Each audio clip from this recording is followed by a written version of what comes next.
Hey guys, Josh here today. We are here to review the fourth and final day of this first week of testing ahead of the F1 2016 season. Let's get straight into then talking about the fastest driver on this fourth day then, and that was Kimi Räikkönen on the ultra soft tyres in his Ferrari. He managed to set 80 laps and his best time was a time of 1:23.477.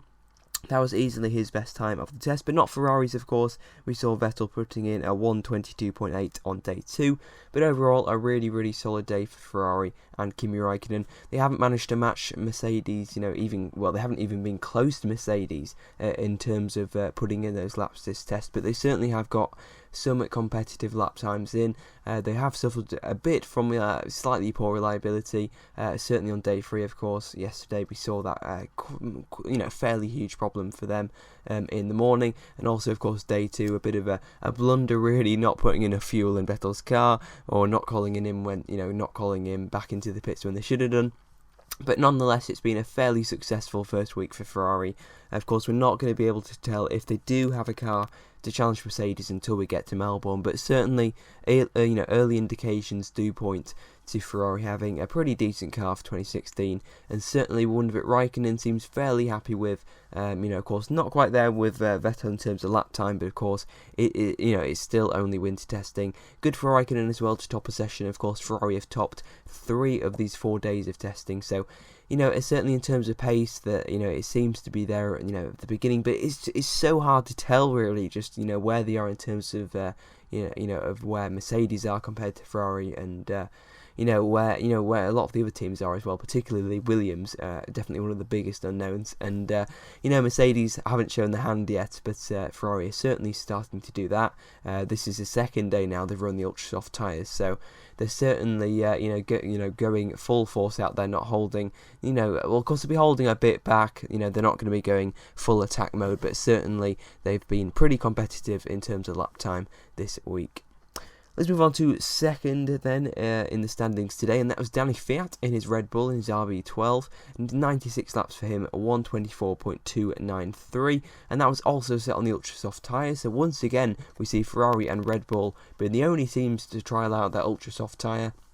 For whatever reason, they seem to be going with that and trialling that one out. It's slightly surprising in my book, because the ultra soft tyre is only going to be used in 3 or 4 race weekends this year. So what's the point really in trying that out? Surely you should put more mileage onto the super soft, medium and hard tyres. But I guess it was only for a few laps, and I guess if it steals headlines as well with Ferrari topping 3 out of 4 days, it does kind of make their PR is pretty good PR move really for the Ferrari team. Anyway, back to Red Bull then. They were second then today, 96 laps. Overall, it's been a really good test for Red Bull, certainly in terms of reliability. In terms of pace, they've been 3rd, 2nd, 9th and 2nd today, so the pace, certainly suggests that they're going to be right up there in the top 4. Don't think they can challenge Ferrari or Mercedes, but certainly this year it could be an enthralling battle between Red Bull and Williams, and possibly even Force India as well, who were 3rd today, with Alfonso Silvestre Jr. returning for a second day. Of course, we last saw him on the first day, where he set a time of a 1:26.298. Today, though, he set a time of a 1:24.840. Of course, nowhere near Nico Hülkenberg's lap time that he set yesterday, but still a decent lap for Silvestre Jr. On those super soft tyres, 1.3 seconds back from Kimi Räikkönen. 75 laps for Force India. It wasn't a completely perfect day for them, but nonetheless some decent mileage for them. I mean, they've never really been that good at getting in loads and loads of miles during testing, but certainly in terms of lap times, they do like to throw in a few low fuel runs here and there, and that certainly helped them today. Silvestre Jr. setting that lap time very late on in the day, and overall it has been a very successful day, successful week really for Force India since debuting their VJM09, of course, back on Monday morning. It's certainly been a promising start to the 2016 season for them. We'll see Hülkenberg and Perez back in the car next week. They'll be sharing both days. We won't be seeing Silvestre Jr. again until a free practice session somewhere at the start of the season. That's still to be confirmed. Kevin Magnussen was 4th then today with Renault. A fantastic day for Renault. Magnussen did break down with 10 minutes to go, but still 153 laps. A really, really good day for Kevin Magnussen. 125.2. In terms of reliability, it was great. In terms of pace, it was great. You know, Renault have just got better and better, and really they've easily been the most improved team since day one of testing, I would say. I guess maybe slightly challenged by Haas, but certainly they've done the opposite of what McLaren have done, but I'll come on to them at the end of the video. Good start to the season then for Renault. Despite that breakdown at the end of the day, it's been a very, very promising day. A far cry from the kind of 40 laps that they were setting per day in the opening 2 days. Great improvement from the Renault team. Toro Rosso were 5th then with Max Verstappen. 110 laps for Max then.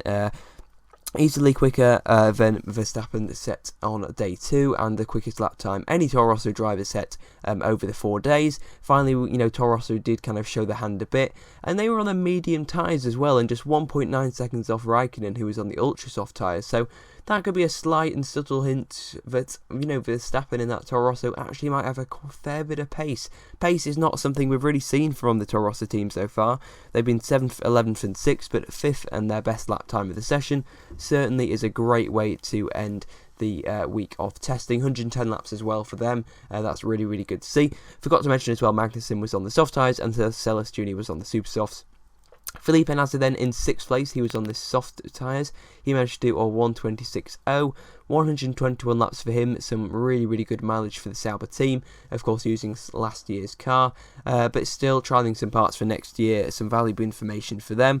Let's hope they can, really challenge this year. I hope so, because certainly I think people are kind of writing them off, but really they shouldn't do. We've seen Force India, who missed testing last year or part of it, and they still came on very, very strong. So all is not lost for Sauber, but certainly it hasn't been the best start to the season for them. Mercedes then, let's talk about them. A very, very interesting day for them. Plenty to talk about them technical wise. They had a new front wing today, and a new front nose as well. Very, very distinctive. You guys will see from the pictures. You'll be clearly able to see the difference if you guys, of course, have seen the 2016 car before when it was launched. We've seen a new nose now, and we'll have to see if that does remain for Melbourne, but I'm guessing it will be if it was a successful test today. It's a bit flatter, this one. It does kind of look a bit more like the kind of a shorter version of the 2015 Ferrari nose. It's kind of hard to describe, but of course you guys will see it in the images. Of course that's hopefully a sign that Mercedes are certainly, I think we all know, Mercedes, are not going to just lie down. They're not going to rest on the laurels. They're really, really going to fight for this 3rd Constructors and Drivers' Championships in a row. They're going for Red Bull's record, or, Ferrari's record, but they're going for, Red Bull's recent domination, and I think their target is to beat that. And, it'll be tough to bet against them, but I think, certainly for this year, they still look like they could dominate, and we certainly shouldn't expect, Ferrari to catch Mercedes. That should be a surprise, I think, if that does happen. Rosberg then was 7th for them with a 126.1, Hamilton with a 126.2, just 1/10 back. Rosberg set 86 laps and Hamilton set 99 laps. Which is more than Mercedes have done on any of the days. So their reliability is just getting better and better. They're also trialing some new turning vanes on the S-duct as well. Some people comparing that to a combine harvester, and I'm pretty inclined to agree, to be honest. Over 10 kilometres as well covered from the Mercedes team this week. Been a fantastic, and really I can't think of anything that would make this first week of testing better really for Mercedes. It's been pretty much completely perfect for the Mercedes team. Of course, we'll see them next week as well, hopefully with the soft and super soft tyres, and maybe even the ultra softs as well, and hopefully we'll see some fairly competitive laps from the Mercedes duo. Felipe Massa was 9th then today in his Williams, a 126.483. And of course, Massa was actually on the soft tyres today, which was a pretty nice change. Usually we just see Williams running around on the medium tyres, but we did get to see Massa on the soft tyres. In his Williams at a 126.4, as I mentioned for him. Yeah, decent day for Felipe Massa in his Williams, 4th, 7th and 10th so far in this test, and of course 9th today. Williams certainly not chasing lap time. and it's going to be interesting to see where they're going to fit into the F1 2016 jigsaw. Hopefully next week they are going to be going more aggressive with the tyre choices. Hopefully we'll see the super softs and ultra softs on Williams as well. And 54 laps, not the best day for them. I mean, in terms of reliability, they've been fairly solid over this week. Only a couple of hiccups really, but overall it's been a solid first week for Williams. Esteban Gutierrez was 4.3 seconds off the pace, 127.8 for him, with 89 laps completed in that new Haas car. Not the perfect day for Gutierrez, but still, in terms of reliability, it certainly went fairly well. 89 laps for the Mexican driver, 6th, 2nd, and 10th today. That's where they've been over these 4 days. Gutierrez as well, 2.3 seconds off where he was on day 2. So clearly Gutierrez and Haas team not chasing lap times today. Clearly just kind of trying to get to grips with that Haas car and just trying to just further their really understanding of how to run an F1 team. And hopefully we're not going to be seeing them breaking down quite a bit at the start of the season. Hopefully Haas do get the reliability sorted, and certainly it's been a great week for F1's newest team. Rio Haryanto was 11th then, not a good day for him. 51 laps, but that included a spin at turn 5, the same place as yesterday. 2 rookie errors in 2 days is not great from Haryanto. You could forgive him for making one mistake, that's fair enough, but really making a second one is fairly unforgivable really, and certainly hampered Mana's testing run today. I really hope he sorts it out, and I hope he's not spinning everywhere at the opening of the season. Otherwise he's soon gonna become the new Maldonado in terms of everyone's gonna probably hate him on social media, but yeah, not the best day for Mana really. I mean, it started off so strongly really in those opening 2 days, and coincidentally or not, once Rio Haryanto has taken over the car, things have really gone downhill for them. 9th, 8th, 12th and 11th for the Mana team then over this week. In terms of where they are, I'm not convinced they're really, right up there really. I think people are jumping the gun on Mana, thinking they're just going to be right up there from the off, in terms of, well, I say right up there, of course, I don't mean at the front. I mean right up there with other teams. For all we know, they still could be the slowest team, but we're going to have to see. I mean, pace from Pascal Wehrlein early on was really strong, so we'll have to see where that puts them in the pecking order, but they aren't chasing lap times, of course, so, I think it's going to be interesting to see where Mana, is, and I definitely think they could be challenging Sauber and Haas to begin the season with, and possibly even Renault, but it looks like they've seemed to have got their problems pretty much sorted. In terms of pace as well, the Renault looking pretty decent. 12th was Fernando Alonso. Dismal day for McLaren. We're planning to trial bits on the rear wing, but broke down after just 3 laps. Not a very good day for McLaren.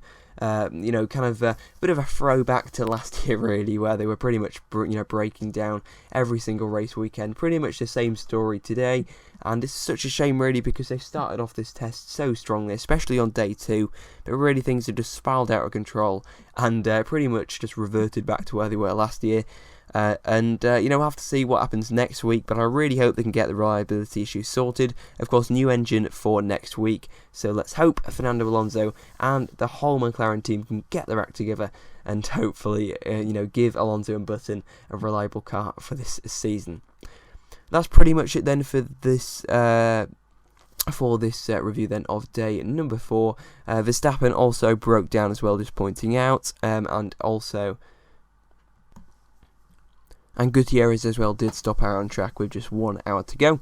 Anyway, that is it then. Hopefully I'll see you guys next week, where I'll be reviewing hopefully all 4 days, if it all goes to plan, of next week's test, of course, running from Tuesday to Friday. Until then, hope you guys have a wonderful week. Goodbye.